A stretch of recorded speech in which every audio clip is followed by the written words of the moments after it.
Bonjour, bonjour, messieurs, dames, bonjour et bienvenue sur ma chaîne YouTube PP World pour un vlog. Les vlogs comme j'aime les faire. Nous sommes à Munich au salon High End. Alors avant que je pénètre dans cet endroit incroyable, je vais remettre un petit peu l'église au milieu du village. Le salon High End de Munich, c'est le plus grand salon mondial de l'audio haut de gamme. Haut de gamme, je répète bien haut de gamme parce que c'est important avant que vous attaquiez.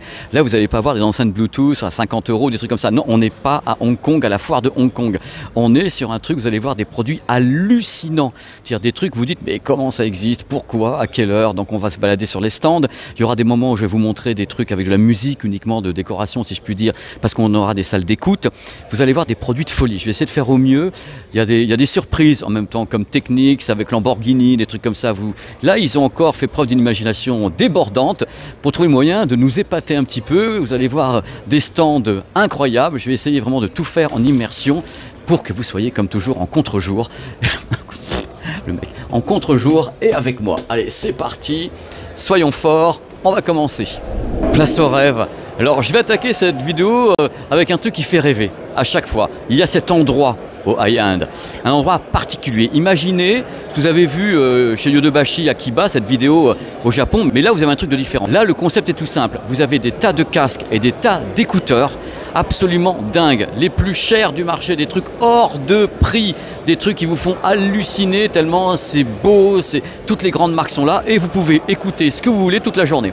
C'est-à-dire que tous ces casques sont branchés à des électroniques de folie qui sont donc libellés, hein, des amplis, des DAC, des trucs comme ça, et tout le monde vient écouter des produits très haut de gamme, avec des amplis à lampe qui alimentent tout ça. Il y a toutes les marques qui sont ici, hein, les plus grandes marques comme Estel & Kern, comme Grado, c'est Final Audio qui sont ici, on verra tout à l'heure. C'est une sorte de grande récréation où tout le monde peut s'arrêter pour écouter le nouveau baladeur Estel & Kern, ou bien le nouveau baladeur Fio, le nouveau DAC, nouvel ampli avec des casques de ouf.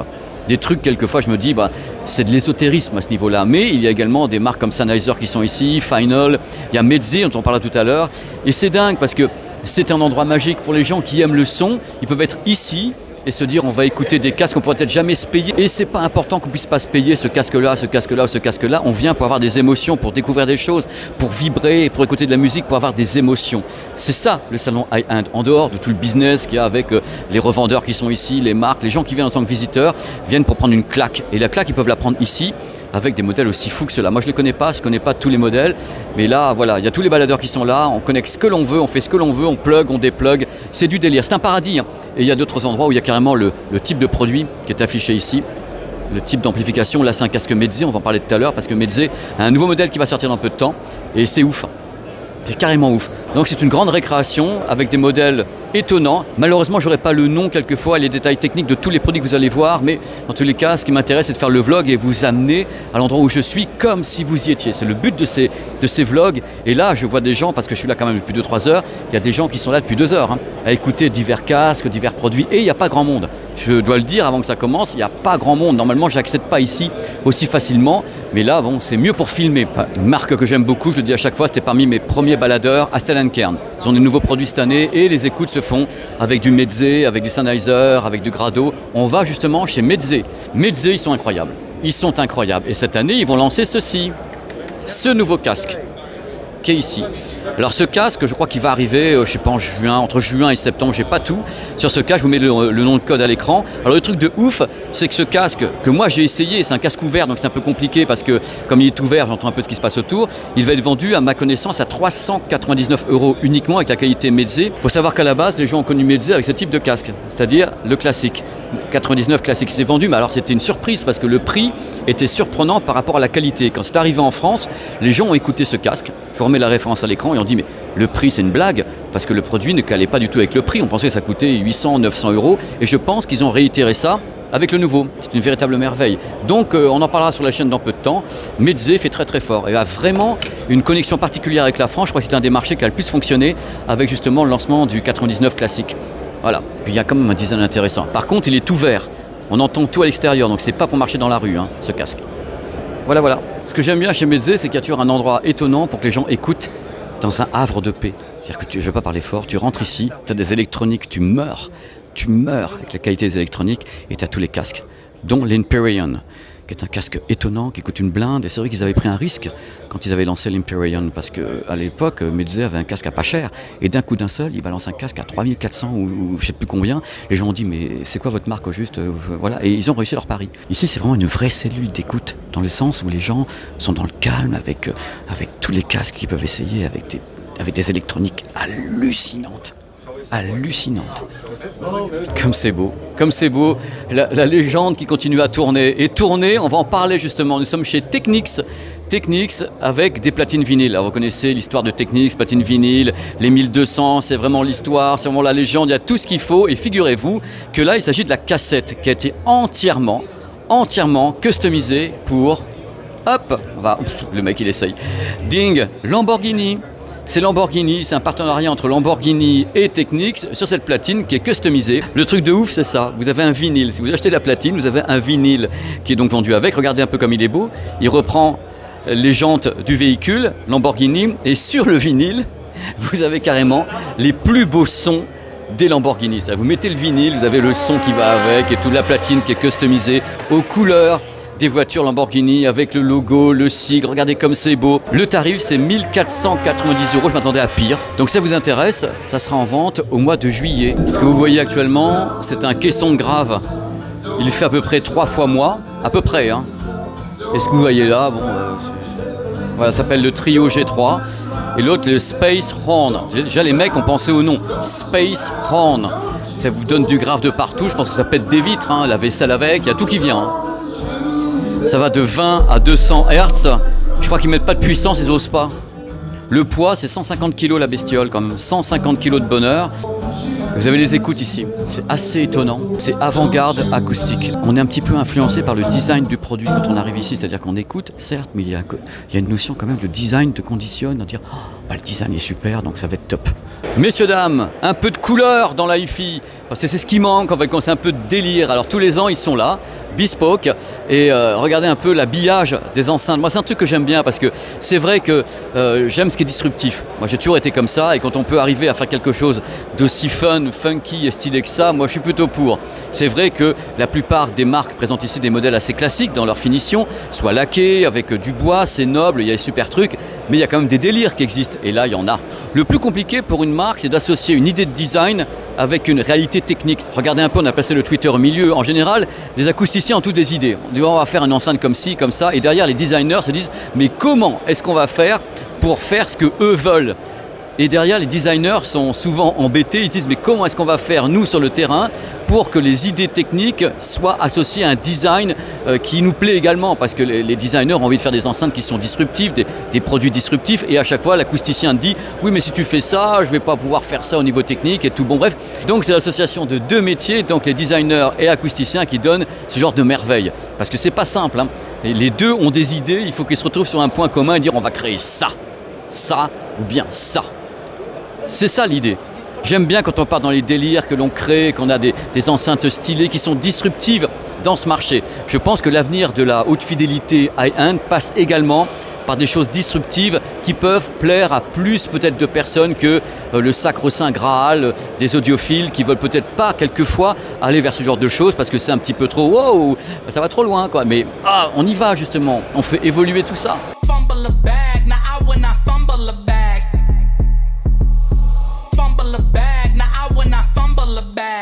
Like you know how this goes.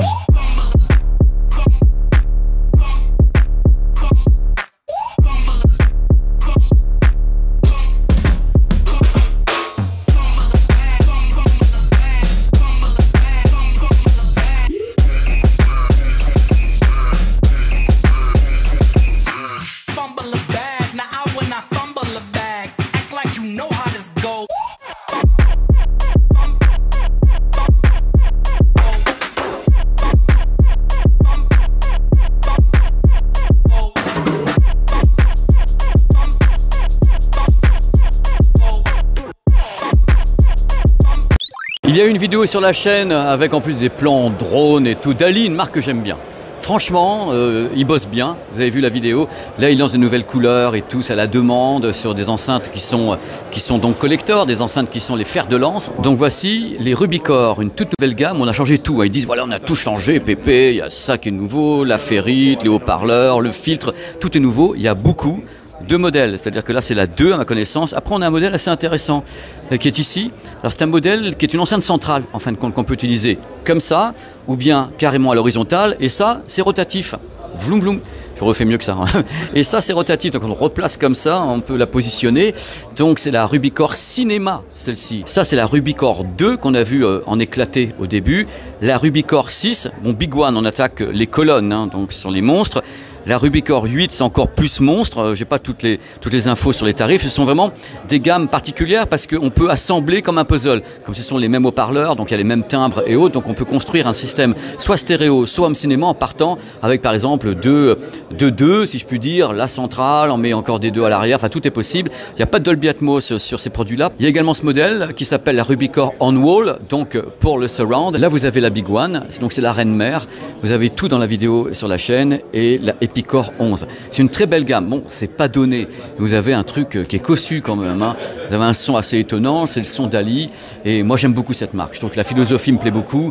Et j'avais adoré faire le reportage. Place au rêve. Je vous montre comme ça, hein, parce que c'est important de vous montrer ce genre de marque quand on est ici. Justement au high-end de Munich. Macintosh pour commencer, je crois que plus iconique c'est pas possible parce qu'on reconnaît à 15 km les produits Macintosh, c'est vraiment des produits absolument étonnants. Il faut savoir que Macintosh a tout type de produits, il y a même des lecteurs de CD Macintosh, donc des mécaniques et tout le tremblement avec les fumètres, tout la totale, ça c'est le MCD 12000 AC. Ils ont eu des lecteurs de Blu-ray. Ils ont eu des lecteurs de Blu-ray Macintosh. Mais moi, ce qui me fait rêver, sont les électroniques notamment. Donc les DAC, les amplis. Il y a un monstre qui est ici, le MC451. J'ai pas réussi à le soulever tellement il est lourd. Ce sont des électroniques merveilleuses. Moi, je rêve de posséder de telles électroniques, mais c'est super onéreux. Et quand on commence avec un produit Macintosh, et dans ce cas-là, il faut continuer. Et quand on continue dans le cas de Macintosh avec Sonus Faber. Super marque d'enceinte. Franchement, c'est de leur favori. C'est une marque fabuleuse. Ça coûte cher aussi, mais ça se marie bien avec du Mac. Mais c'est beau, regardez, attends, je vous refais un petit coup avec la main. Regardez, quand même, de la gueule quand même, Macintosh. Oups, oupsie.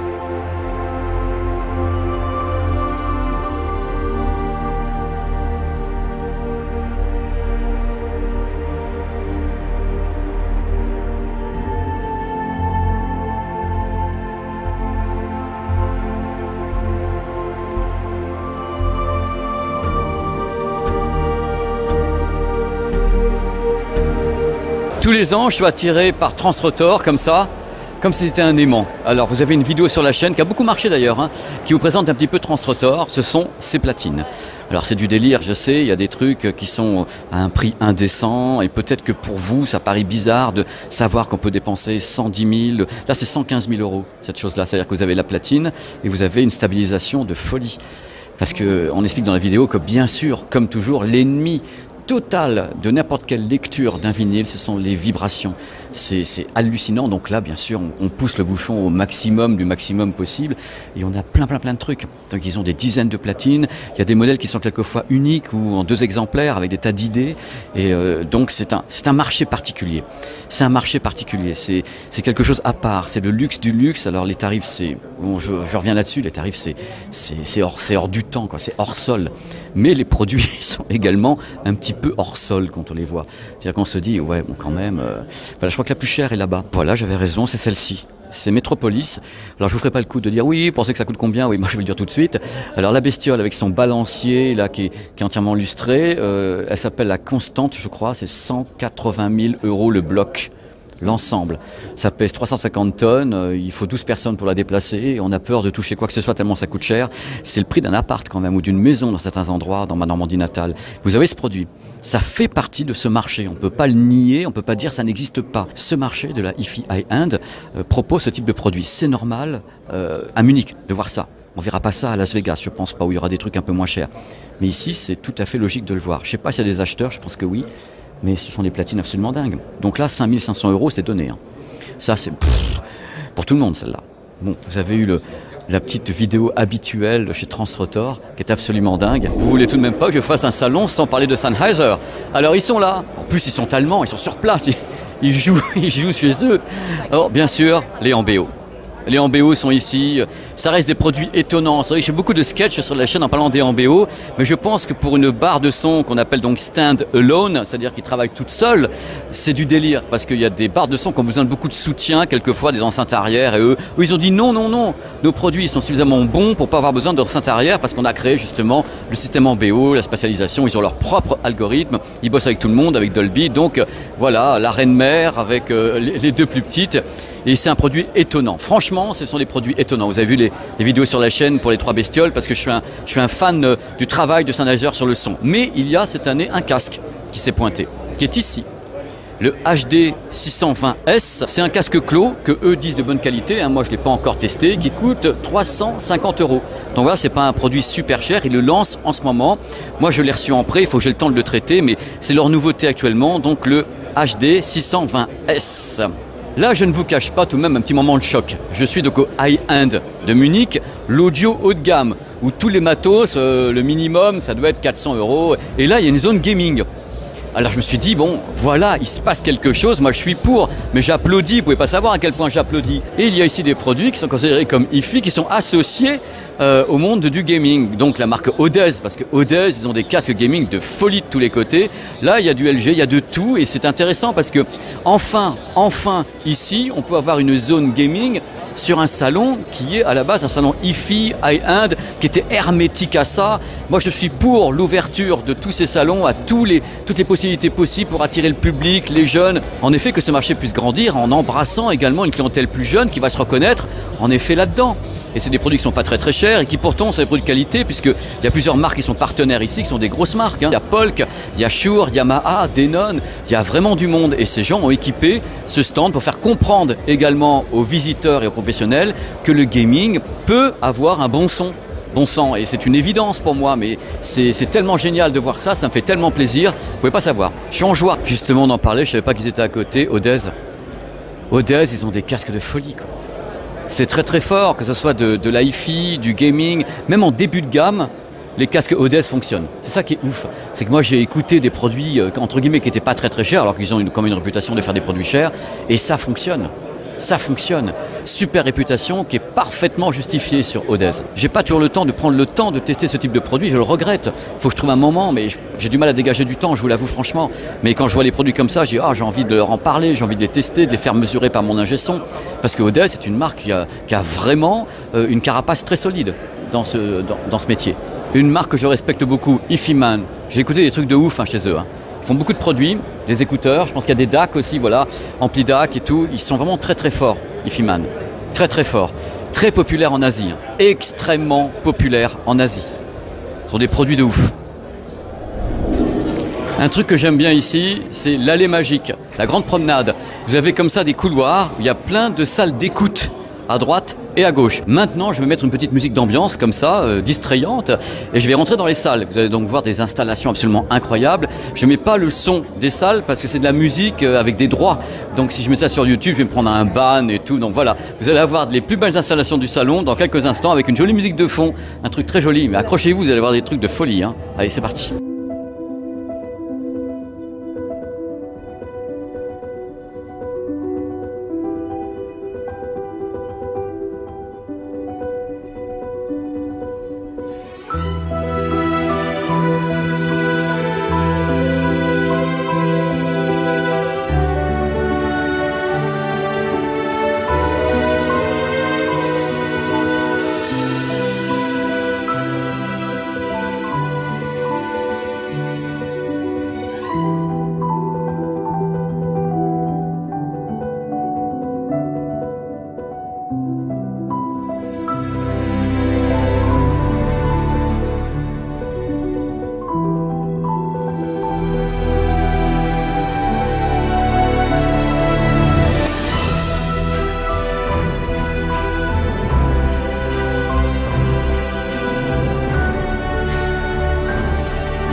Bon, j'en profite, je rappelle, c'est ce qu'on appelle un bras tangentiel.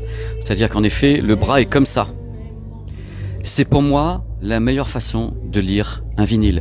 Désolé de le dire, mais les autres bras, type en S ou autre, ont ce qu'on appelle une erreur de piste. Ça fait qu'on n'a pas la même qualité audio entre là et là. Tandis qu'avec le bras tangentiel, comme il avance, voilà, avec cet angle-là, il y a exactement la même qualité audio entre ici et là. Il n'y a pas d'erreur de piste, d'erreur de lecture. J'ai toujours été un fan du bras tangentiel parce qu'en effet, il me paraît étonnant pour la lecture du vinyle. Donc il y a eu des tas de platines qui l'ont fait, il y a Bang & Olufsen, des tas de gens, et je pense que c'est quelque chose d'étonnant. Mais c'est onéreux, parce qu'il faut bien sûr un cerveau moteur, il faut vraiment des circuits, il faut dès que le bras commence à faire ça, hop, il est corrigé, il avance, il avance, il avance. C'est plus onéreux, mais c'est étonnant comme qualité audio. Du début à la fin du disque. Bien sûr, cet avis n'engage que moi, on peut bien sûr ne pas être d'accord là-dessus, et c'est bien si on n'est pas d'accord parce que ça fait un débat, mais j'adore, le concept du bras tangentiel est fabuleux. Vous voyez, il y a des trucs quand même, et petit aparté, c'est pas facile de faire des démos ici, parce qu'il faut réaménager les salles, c'est-à-dire qu'ils doivent mettre des panneaux acoustiques, des trucs comme ça, parce que si vous faites ça dans des salles qui ne sont pas traitées acoustiquement, vous avez des écoutes de merde, et il y a des produits qui coûtent 100, 150 000 euros, il faut traiter acoustiquement, donc ils viennent avec des panneaux acoustiques et tout dans toutes les salles, pour essayer de faire au mieux pour que les gens aient la meilleure écoute possible. C'est jamais facile sur les salons. On fabrique un auditorium, comme ici, vous allez voir, je vais tout doucement, je vais rentrer, vous allez voir, il y a des panneaux acoustiques partout. Je vais me taire, regardez les panneaux.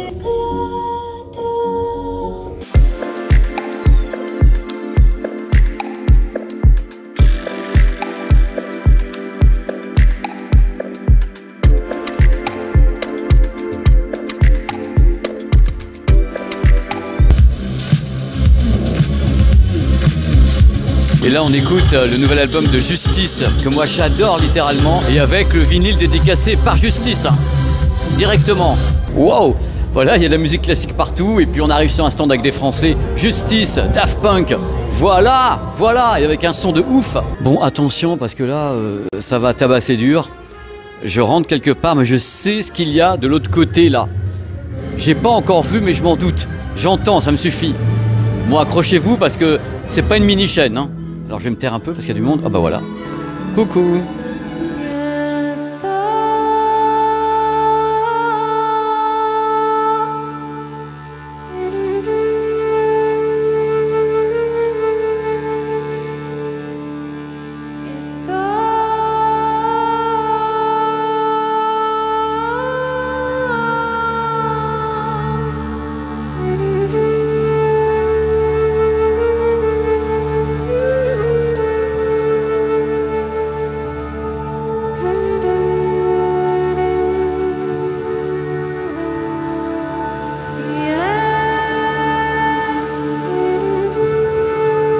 Si vous voulez du rêve, je vais vous donner du rêve, moi. Alors là, 5e dimension, 7e, 8e, je vais me taire un petit peu, mais vous allez déguster avec les yeux.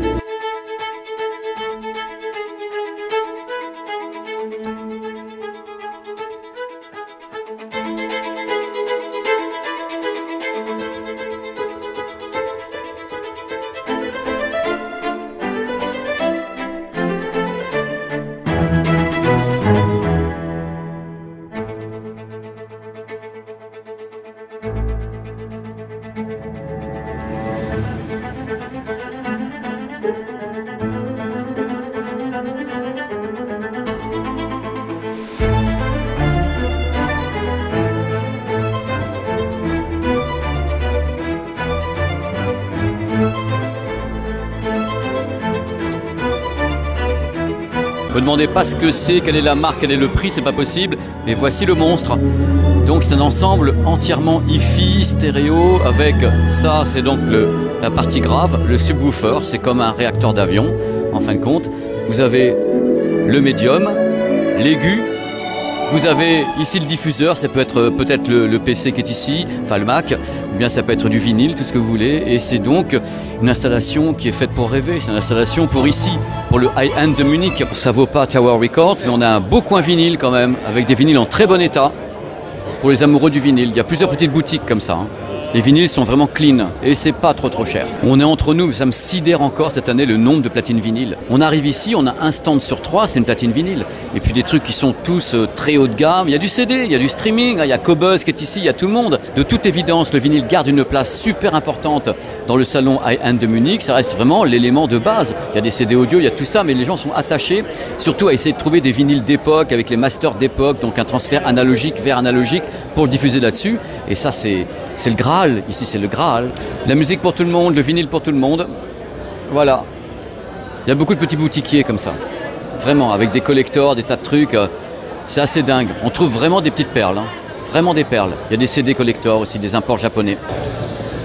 On a des pièces de collection à l'intérieur ici. J'ai pas le temps de vous montrer, mais on a des pièces de collection de folie avec Pink Floyd et autres. Je vous en ai parlé dans la vidéo sur Tower Records. On va revenir sur les bandes magnétiques, les master tapes, donc les bandes originelles analogiques. On va revenir là-dessus avec l'interview de quelqu'un à Hong Kong qui va vous parler un petit peu de ça. L'idée, c'est de retrouver peut-être le son de ce qu'avaient nos parents, nos grands-parents au travers des bandes analogiques de base, donc les masters, essayer d'avoir le meilleur son possible. Allez, je vais venir dans l'autre sens. Ici, c'est pas qu'il y a une dualité en fin de compte entre les master tapes qui sont derrière moi, parce qu'en effet ça c'est des bandes master, hein, entre les master tapes analogiques et le numérique. On n'est pas en guerre entre le numérique et l'analogique, mais globalement, vu l'âge, on va pas se mentir, vu l'âge des gens qui sont ici, il y a plusieurs personnes qui sont des amoureuses du vinyle depuis très longtemps. Quelque part, c'est toujours un petit peu compliqué peut-être pour ces personnes qui sont habituées au son du vinyle et autres, de se dire ou peut-être même de penser que le CD audio, bien le streaming en qualité CD ou même ARS 24 bits serait aussi bon qu'un vinyle. Il n'y a pas de dualité. C'est-à-dire qu'il n'y a pas de conflit, rien de tout ça ici. Mais il y a quand même, non pas des paroisses, mais des gens qui pensent fortement qu'une écoute d'un vinyle sur un système très évolué, donc un vinyle qui serait issu des bandes analogiques de base, donc les master tapes, ça serait n'importe comment meilleur que le même album qu'on aurait transféré en numérique pour le mettre sur un CD ou en streaming 24 bits. C'est-à-dire que là, la recherche, c'est le Graal. Le Graal, c'est quoi? C'est d'avoir le vinyle d'époque, par exemple la sortie de Pink Floyd, vous avez un vinyle qui sortait à ce moment-là, c'est donc les master tapes. C'est la bande de base qui a été utilisée normalement pour faire le vinyle il y a 50 ans.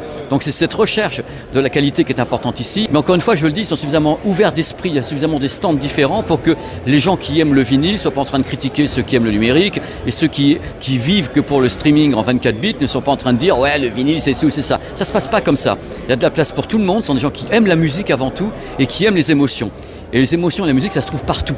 C'est pas uniquement de se dire ouais, c'est parce que c'est du vinyle que l'émotion est différente. C'est pas ça. C'est du vinyle parce qu'on a quelque chose de différent dans la tête. On a un cheminement analogique. Les gens qui aiment le streaming en 24 bits, parce qu'en effet, des albums sont enregistrés en 16 et 24 bits dans les studios d'enregistrement et se retrouvent en plateforme de streaming sans qu'il y ait de déperdition de qualité, parce qu'en effet, les albums sont enregistrés directement en numérique.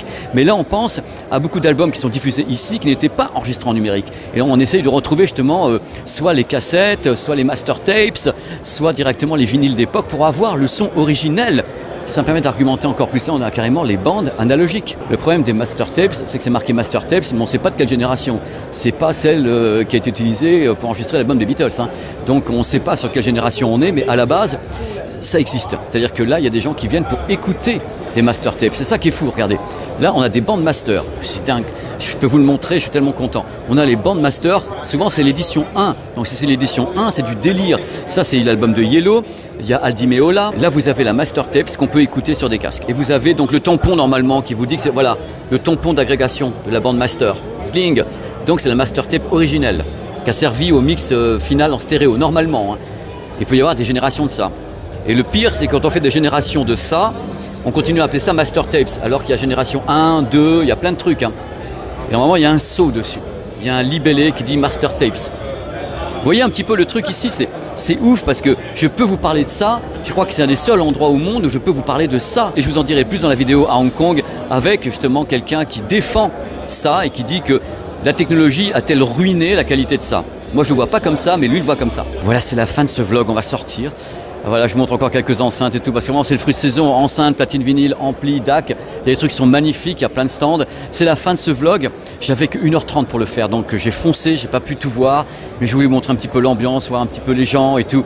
C'est une très bonne ambiance. Ici, les gens, ils aiment la musique, ils aiment les émotions, ils sont là pour partager tout ça. On parle business, oui, avec les revendeurs, mais globalement, on parle émotion, tout le monde te dit viens écouter ça, viens écouter ci.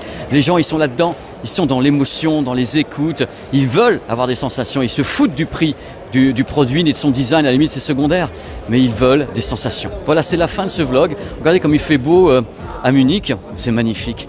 C'est génial. Je suis très très content d'avoir fait ce petit vlog. N'hésitez pas à commenter et je lirai les commentaires. J'ai pas souvent le temps de répondre à tout malheureusement, mais je lis tous les commentaires parce que ça me fait plaisir et ça me donne des directions aussi. Voilà, c'était un petit vlog comme ça, tourné comme toujours à l'arrache, sur les stands, comme ça avec les gens, avec des belles images, avec des beaux bus.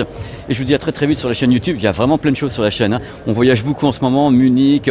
Donc peut-être entre temps vous avez eu Hong Kong, je ne sais pas si j'ai eu le temps de la mettre, Tokyo, vous avez eu plein de trucs. Il y a des trucs qui arrivent très importants, qui ont été tournés en Asie, vous allez voir parce que c'est du jamais vu justement. Allez, je vous fais des bisous. Allez, ciao. Voilà, allez, ciao. Mais ciao. Voilà, on va prendre le bus. Au revoir.